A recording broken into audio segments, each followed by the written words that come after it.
And you are with the Hellion on the Hellion Rocks. We're going to be checking out a brand new, well, not brand new, but a brand new to us band called From Ashes to New. And we are fortunate to be talking with Matt Brandyberry. What's happening, man?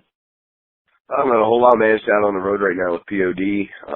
We're all actively getting our asses kicked by some sort of illness or injury. So, things have been interesting, man. Right. You got the typical road disease. There's multitudes out there. You traveling around, meeting different people, playing with different people, different environments, kind of expose you to all kinds of different bugs. So I hope you guys get through it and feel better soon, man. Oh, yeah, man. We'll muscle through. Nice. So you just said you're on the road with POD. POD's actually some friends of ours. You guys couldn't pair with a cooler band. Those guys are really good and awesome with their people. That's good to hear that you guys got on with them. How did that happen? Well, first off, yeah, man, they're some of the greatest dudes we've ever met. And they're monsters. They're all in the pocket on stage, man. These guys are just obviously seasoned veterans, and it shows. When it comes to getting the tour, our agents got it for us. I know that they talked to POD and they talked to POD's agent. It seemed like it was going to be a pretty good fit, and here we are. It's us, POD, and Islander on this tour, so pretty cool. Nice. And recently checking out the music from Ashes to New, I could see how that would be a really good fit. I try to stay away from genres. To me, there's only a few genres. Rock, country, soul, classical. You guys are a rock band to me, and that's a cool thing. And I dig the music that you guys are putting out. Well, thanks, man. I appreciate that. We like to consider ourselves we don't like to pigeonhole ourselves into any type of genre. Obviously, we're in the rock world, but we like to, we put a splash of pretty much everything into what we do. So we like to call it the rock cocktail. We just take every little piece of rock, put it together, blend it up, and you have your rock cocktail. That's a good. I might steal that from you in some subsequent interviews. That's a pretty good analogy there. So let's talk about From Ashes to New. Obviously I was reading the bio and that you guys were all in bands prior to. And tell me how this amalgamation of players came together. Yeah, we were all in bands, some of us in the same bands together, some of us in just local bands that shared stages together for years, 8 to 10 years. We all either kind of quit or our band fell apart. And then I was just I was talking to my fiance and I'm like, I'm going to give music one last go. And I think I said that a couple times. I'm like, I'm going to give it one last go. I just couldn't give up. Part of me just couldn't quit. And I decided that I was going to just do what I loved instead of trying to do something else that, didn't come natural to me. So instead of being a guitarist in a band like I used to be, I decided I was just going to start writing my own songs and my own lyrics and going back to rapping, which I had done before I got into metal music. And then I hit up Chris, which is our singer, and he had played in my previous band with me. It was kind of a project that we put together that got together, fell apart. And I asked him if he wanted to do my idea, and he actually said he wasn't into it, so he wasn't going to do it. So I just went ahead and wrote songs still, and then, I sent some stuff over to him, and I'm like, here, check this out if you want to do this. And then he's like, yeah, I'll give it a go. So, he came in and he sang the hooks that you hear in songs like My Fight, Destruction Myself, Live Again off of our very first EP. And it went from there. Dan was already with me at that point, the guitarist. He was in my previous band of 8 years with me. And then everything from there on out was kind of an aha moment with our members. Brandon, we were like, oh yeah, Brandon. We played with him in other bands. Tim, we played with him in other bands. He was on tour. He was Black Tide's drummer at the time. And Garrett worked with Chris. So we all knew each other somehow, or played with each other in previous bands, and, it all came together nicely. Nice. One of the things you just said was that it was natural to you, and in my opinion, music that is made as an art form, not for somebody trying to make a buck, lasts longer and has more feeling. And I think that in today's industry, with fast food music coming at us, there's not a lot of songs and not a lot of music being written from the heart, from an artistic standpoint. And so I think that hearing that from you, explains a lot and explains how the music that I did listen to, that I did get a chance to, has that more organic feel, if you know what I mean. Yeah, I mean, it all really does come from the heart, and it's cool because I didn't write lyrics in the bands that I was in before. I was never allowed to, so it's kind of a good thing, I think. If I would have wrote lyrics for my previous bands, maybe I wouldn't have the lyrics I have for this band. But yeah, I mean, it is an art form, and I think people forget that a lot and just try to make a buck. And if there's anyone listening that wants to do this, don't do it for the money, because really, unless you get really, really big, it's not here.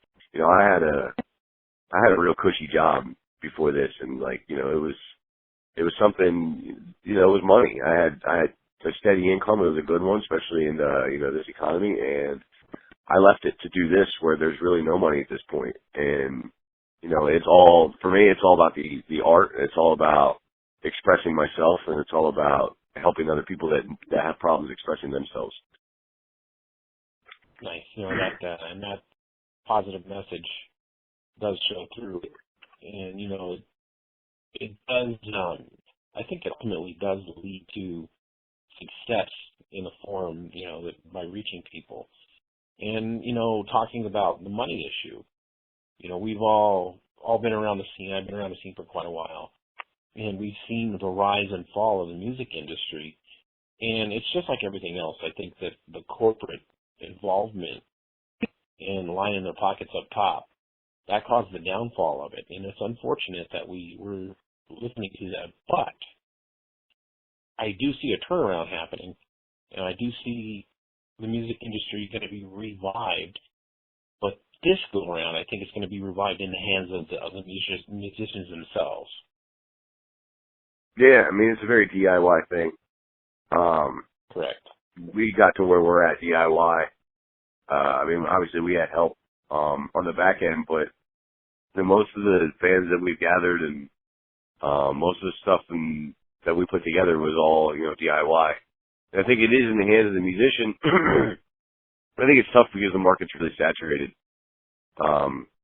There's, everybody and their brother is trying to be in a band nowadays. So, and I think that they think that it's, a big part of me thinks that it's either A, for the money, B, for, the girls, or to party, or to be cool, or, and if we get back to just doing it as an art form, I think that the market saturation would probably go down a little bit, and it would be easier for the true artists to actually be able to shine through. Everybody can make a record on their computer nowadays. I mean, we all know that. So. Right, and that's where I was going with that too, is, with the actual advent of home recording, it's a blessing and a curse. It allows a lot of bands to get stuff recorded that they're trying to make, but at the same time, the level of professionalism has gone down, I feel, in a lot of these recordings. Right. There are sound engineers and producers for a reason. And yeah, absolutely. I think that a record, in my opinion, gets that sound. Not only it's an alchemy between the band and the studio people. So I think that self-recording, anybody that can self-record, is a good start for them to get heard. But I think ultimately what they need to do is work with professionals and make a good quality recording. And I think it will shake out, man. It will shake out eventually in the end. And, rock and roll started back in the day with people handing each other records, before there was radio play for rock and roll music.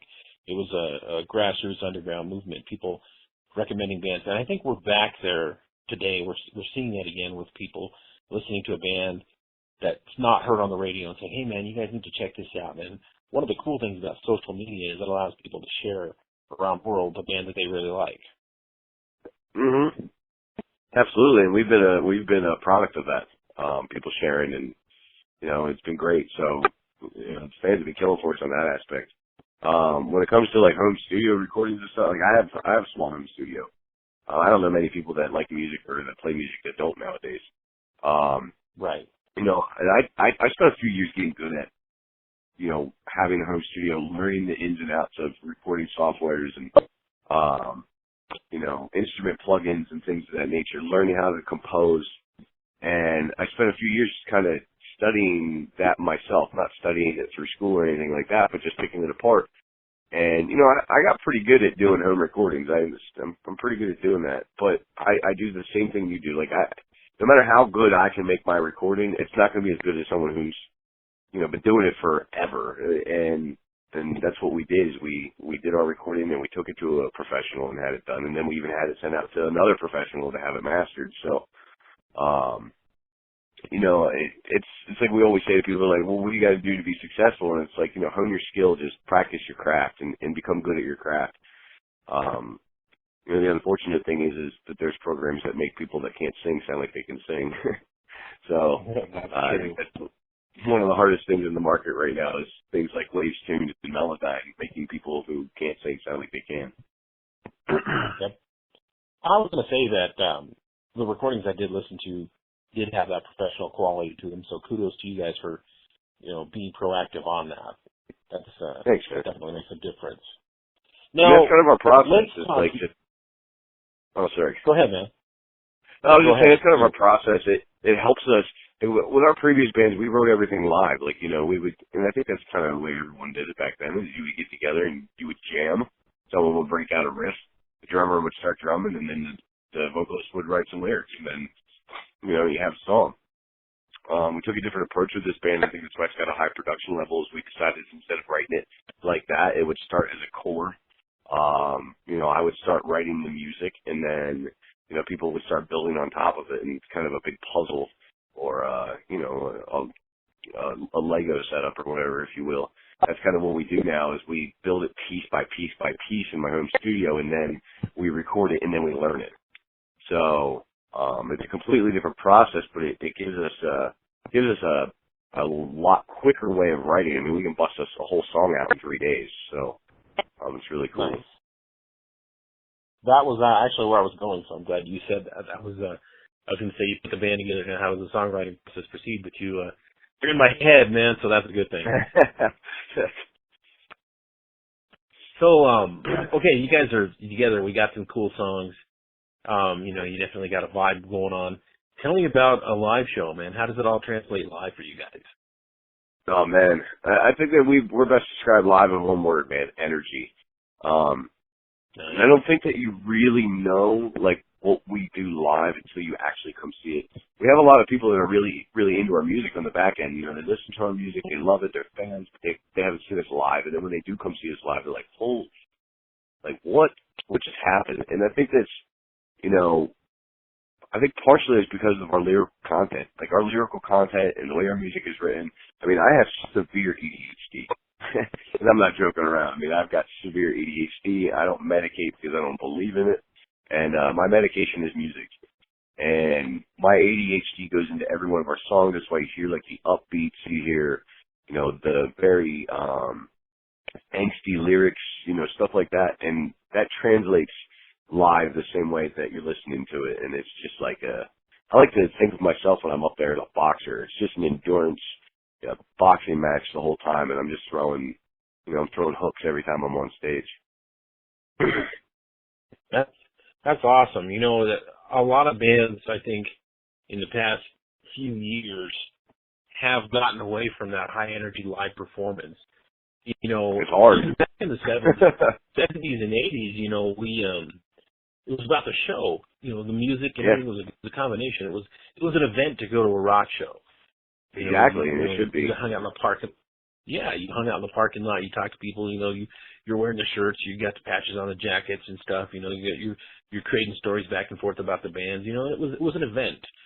Now it seems like you got to get a crowbar to pry everybody off their couches and in front of their computers to go see a show. And, you know, well, I think the bands that. Go ahead, man. Go ahead. Oh no, I was just gonna say it's like a football game, man. Right? Like you can stay at home and watch it, but you'll never get the feeling of going to the energy of going to a game. And I think it's what the team brings. So if your team's not bringing anything, then what's the sense of going to watch them? You know, if you're right. if your team's the Cleveland Browns, the only thing you're going to the show for is to get drunk. So, so if you want to go to the show and get drunk, then that's where it's at. And I think that's why some of the, quote, scene bands really have, like, a very high following of people that go out and see them, is because those kids, man, they bring freaking energy. And it's fun to go to a show where a band brings energy. And I think that maybe some of the bands got away from it for particular reasons. I can see maybe one reason, and this is something that's taking a toll on us, is it beats the shit out of you, man. I mean, it is just, you know, being energetic like that and jumping around and, like, your knees, your neck, your back, I mean, it really kills you. So, but we're not stopping. You know, we're not going to turn it down. We're gonna continue to do what we do, man, until we break and fall apart. Nice. And see, that's why I like, you know, I go to a show, I go shoot a show and go to a show for review.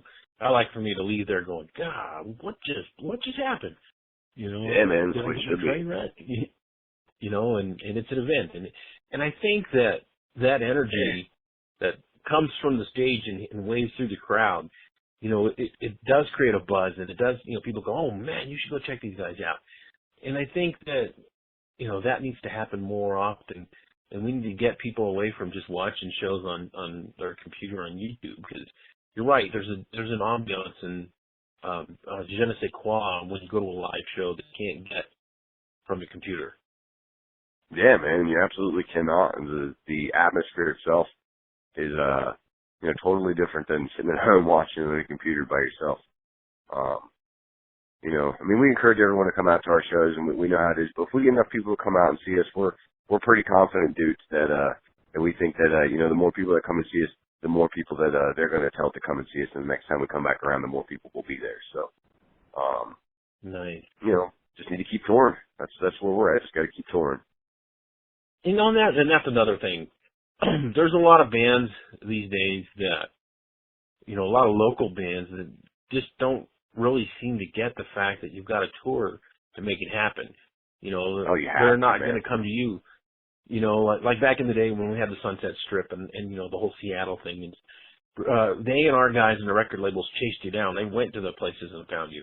That's gone. And in order to get heard these days, you've got to hit the road, man. You've got to find, you know, some like-minded bands. And yes, I know it's financially struggle. It's hard being out on the road, but if that's the life you choose, if you chose to bring your art to the people and you want to do that, you've got to make those sacrifices and get out and hit the road, man. There's no excuse. Yeah.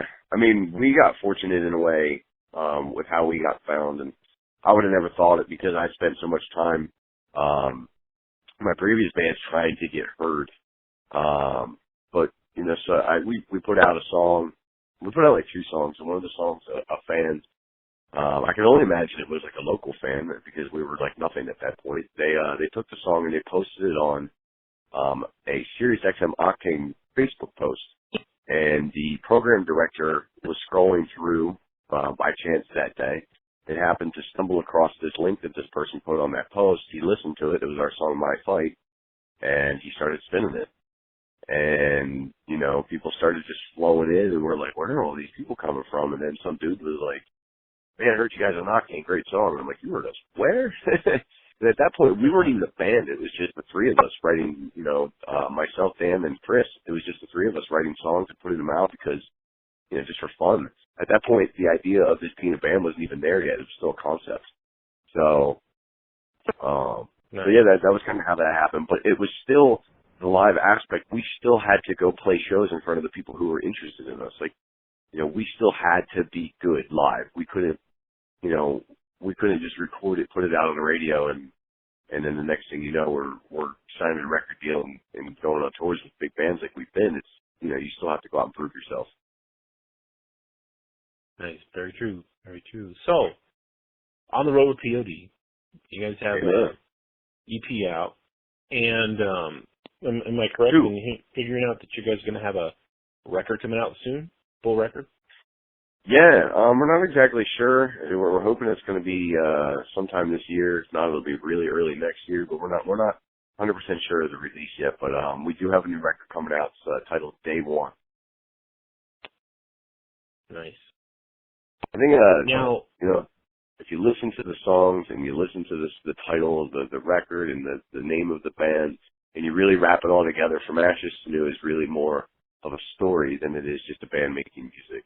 It really goes from ashes to new, in the sense of the lyrical content, telling people to pick themselves up and dust themselves off and keep going after their dreams, fighting for what they believe in, and telling them that they can't do it to, you know, can I say whatever I want? Yeah, you're free. Yeah, telling them to go fuck man. themselves. And just do what you want to do. And that's what From Ashes to New is. It's a story. The songs all are From Ashes to New. The band name is From Ashes to New, and the record name is Day One. It's starting over from ashes. Nice. That was actually going to be coming up in my. I was going to ask you about that, but again, you're still in my head, so this was working out really good. So on the road, you're gonna put this album out, and then you're gonna just keep touring and touring. Any chance you guys getting out of America, man? You got plans for that? Dude, we really want to, man. We're not 100% sure yet what's going on. I know that there are a couple things in the works, but we don't know. I mean, a lot of the stuff is really up in the air until like a month before. Hollywood Undead tour that we did in March was like 2 weeks prior. So most of the stuff has been, really up in the air. So we really want to. Nice, good. I hope that happens for you. We got different types of fans, overseas and in Central and South America. They're rampant, and the shows are just large and abundant. Here in America, we have a different. It seems the shows are smaller, fans aren't as rabid about things. How do you guys connect with your fans, man? What's the connection like here in America? It's great. Our shows are small right now. We're really new. So, we're at this point, we bring a couple handfuls of people out to shows to see us, that know who we are. We're really dependent on the headliner at this point to start winning over fans. But, we do. We win over a lot of people every night. It's great. The connection with them is awesome. A lot of them can hear our message in our songs live, so it's good that they can actually understand what we're saying live. It's just, it's like we say all the time, we're nobody more than a fan themselves. I mean, we're fans just living our dream right now. And, we're fortunate to have the chance to do what we're doing, and we're taking advantage and trying not to take for granted every moment that we have to do it. So when we meet people out on the road, if it's a fan that had been a From Ashes to New fan prior to coming to a show, or if it's a new fan that we made that night, we just chill. I mean, we literally hang out all night, man. There's not a part of me that says I can't be out here doing the same exact thing as everybody else. And I don't think that's ever going to change for me. I mean, I understand how things get when you get bigger and you kind of get swamped, and but at the same time, man, we're all just down to earth dudes, and we're just down to hang out, have a good time, and meet new people. Very cool. That's awesome to hear. Hope you guys never lose touch with that. Now, you said you were a fan. Tell me who some of your influences were. Who did you look up to in your formative years? Man, it's funny. When I first started listening to music, I think I was like 6. I wasn't allowed to listen to anything but Christian music. My parents wouldn't let me listen to secular music, so I listened to, like, DC Talk was like the first group I really got into. I don't know if you know who they are. They were a Christian rap group, and I can just remember like being 6, 7, 8 years old, listening to their first record was called New Things. I can remember listening to that thing, just rapping along with it, jumping on my bed. And at that point, I didn't know that I really wanted to do music. I just knew that I liked what I was hearing. And then I got older, I got more into, it was a drastic change. I went from like DC Talk and Kirk Franklin and stuff like that over to Bone Thugs and Harmony. I think was like the first rap group I listened to after that. And I wasn't really into rock music at that point. My parents listened to Newsboys and stuff like that, and I just really didn't get into that stuff. I was still just into the rap phase. And then it was like I graduated like Bone Thugs, Tupac, Biggie, I really liked like DMX, Rough Riders, stuff like that. And, and then Eminem came out. It's just like, that was like an inspiration to me. I'm like, oh, well, okay. I'm going to try and do it. I think there was a lot of kids probably at that point. Eminem came out and everyone's like, yeah, I'm going to try and do this too. This is cool. So I kind of gave it a go. At the Eminem was probably my biggest inspiration to start pursuing music.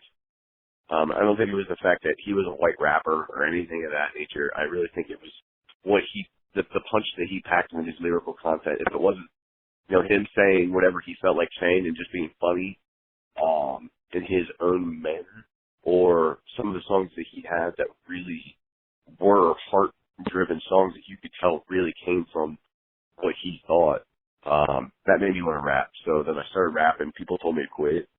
It wasn't because of how good I was at it. It was because of my skin color, which I didn't understand. So they told me to quit, and I did. And then I found Seven Dust was the first record I bought. It was Animosity. I heard the song Praise when I was in FYE one day. I picked that up and, started playing guitar from there on out until I started rapping again, like 10 years later. Nice. I think that, again, there's that putting a label on things, putting a genre to something. I don't think that, skin color matters. And I think that... I don't think it matters at all. The music within you, the spirit that walks within you, defines who you are, regardless of rap, country, whatever. As long as the artistic spirit's walking within you, man, get it out. Yep. Absolutely, man. A lot of people just listen to the music. And they'll listen to the music and go, oh, I understand the music is the initial attraction. And it has to be there because that's what wraps you in as a listener. If the music's not good, then you're probably not going to listen to it. If the quality's not good, you're probably not going to listen to it. First impression is everything. So, if your first impression on somebody is not good, they're not going to return. They're just going to go, okay, well, that band's not good. I don't like them. But if you can get them past that first initial reaction to what you're doing and get them to the lyric, once you get them to the lyric, if the lyric is a meaningful lyric, then they'll stay. And I think that that's the art form that we were talking about earlier that a lot of people have lost. Yep. It's all about the lyric, and it's all about the delivery. It's all about the feeling behind it. It's all about what you do with it. And I think that's why Eminem is arguably one of the biggest entertainers ever, because he delivers the lyric, it's powerful, and it comes from his heart no matter if he's just fucking around and has something funny to say or if it actually means something. He's still delivering it from the heart. That's true. That's a good thing. Now, this is going out to 170 countries around the world like that. I'm fortunate that I have readers, listeners around that, man. This is your time. Floor is yours. You tell the world what you want to tell them about yourself and From Ashes to New. Cool. I mean, I don't like shameless plugging. I'd rather just hand you a sticker and have you check it out on your own. But yeah, I mean, obviously we're From Ashes to New. And, like I said earlier, the story just wraps in the whole way through the band name, the record name, the lyrics and the songs. Really, I just, like I said to you, man, I just wanted to get back to music. And I say a lot, like on my social media posts that I do on my personal pages, if we could just get back to being humans, we'd be a better place. If we could get back to, just worrying about ourselves and less about each other, we would be in a better place. And I think that's what From Ashes to New really represents. And, if everyone's interested in hearing that type of, lyric or, if they're interested in, more of a hybrid mix between, rap, rock, electronic, stuff like that, then, From Ashes to New might be their thing. But, if they want to give us a chance, like so many other people have, they can find us anywhere From Ashes to New. Search From Ashes to New, you can find us.